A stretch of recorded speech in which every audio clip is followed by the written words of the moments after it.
Thank you, Mayor Burns. As always, it was a pleasure.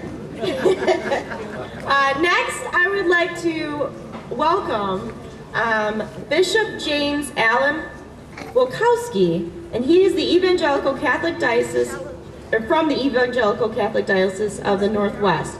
He wanted to come today to address you all about the importance of sexual assault and domestic violence services in our area, and I am so happy that he's here to do so. Bishop Jim, could you come talk?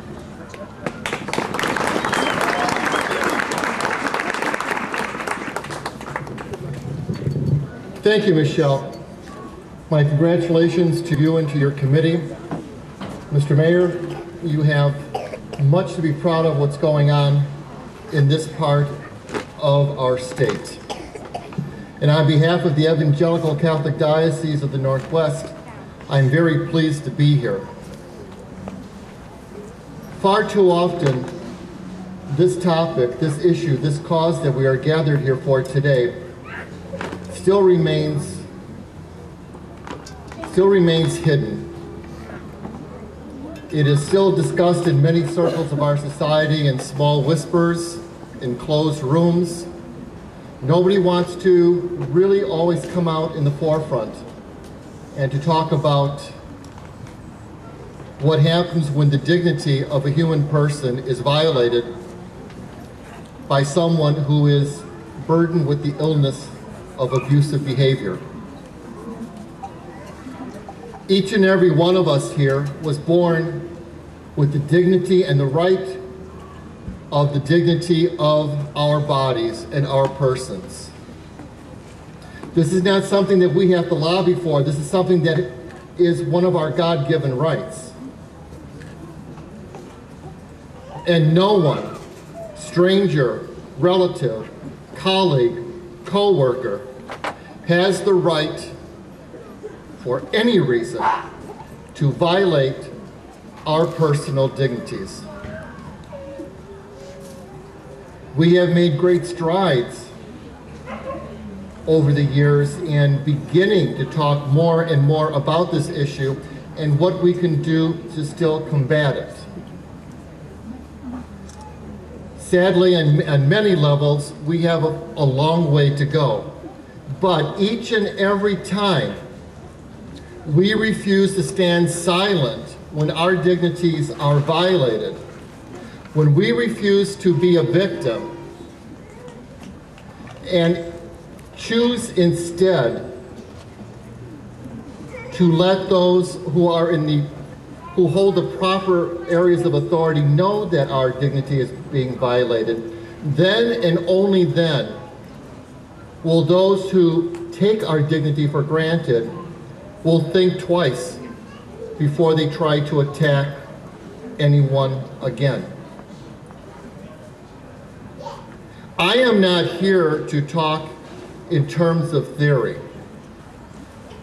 One of the reasons why I wanted to come here is because I know what it's like to have my personal dignity violated. Between the years of 1986 and 1988, while a seminarian at Kenrick Seminary in St. Louis, and as a student for the Roman Catholic Diocese of Jefferson City, Missouri, I had a priest who came to me and said that if I did not permit him to do what he wanted to do with my body, that I would be put out of our academic formation program. The line back then was, well, if you don't put out, you'll be put out. And when I finally mustered the courage to go to the rector of my seminary and ultimately my bishop in Jefferson City to tell them what was going on, well, I paid a price. 3 weeks prior to my diaconate ordination, the diocese dropped me, offered me $250 to return to Chicago as quickly as possible. And as I told the late bishop, the name Wilkowski is worth more than $250, so keep your money. Now, as I continue my vocation and my journey as a Catholic within the Evangelical Catholic Church, Our community is not afraid to offer our voices, our hearts, our compassion, our advocacy to those who feel that nobody will listen to them and that their voices will never be heard. It is part of our vocational commitment to protect those who have been victimized. Because so often when it happens to us, it happens so quickly, we're sort of in a state of shock over it, and we don't understand how to respond. Had I known then what I know now in 1986, I would have responded in a much different way rather than abdicating my personal and physical dignity. But being here today and letting you know, despite the beating that the overall institution of the priesthood has suffered over the years, I want you to know that this Catholic bishop will not in any way, shape, or form accept, make excuses, and protect anyone who abuses another person, and we will be a voice for those whose voices will never be heard. I promise you that.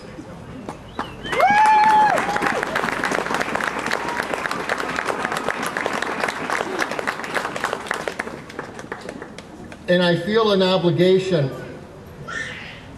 that for those of you who may have been, like myself, the victim of clerical sexual abuse, if this has happened to you, if this is your story, I want you to know that even though our community was not involved in it, I want you to know that this Catholic bishop is sincerely sorry that this could have happened to you.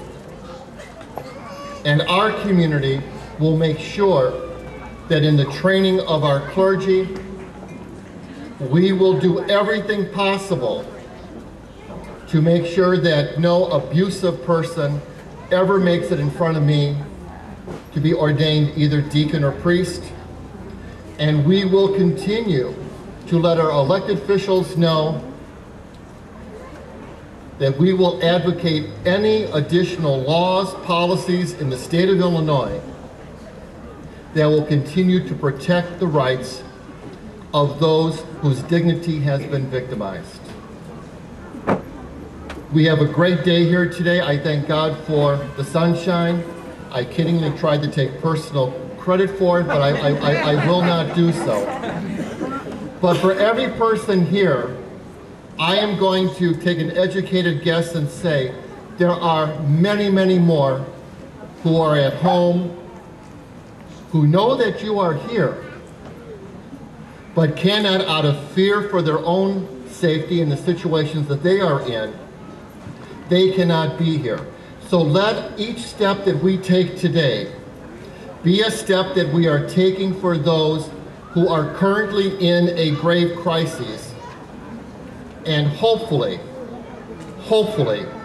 the day will come that these individuals will find the inner strength to pick up the phone and call the hotlines that are available to begin the process of getting help and ultimately reclaiming the dignity of their person.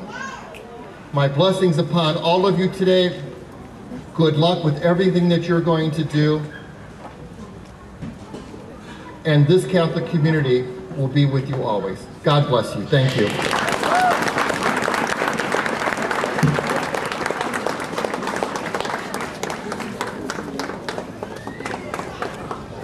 You know what, let's all give Bishop Jim another round of applause. It takes a lot of courage to get up here and speak for the people that cannot speak themselves. Thank you. You know, yesterday when I opened my email, I got an email, of course, as you probably all do too, from the Oswego patch or whatever patch. This happened to be the Oswego patch. And on the subject line, all it said was 7 counts of domestic battery in Oswego.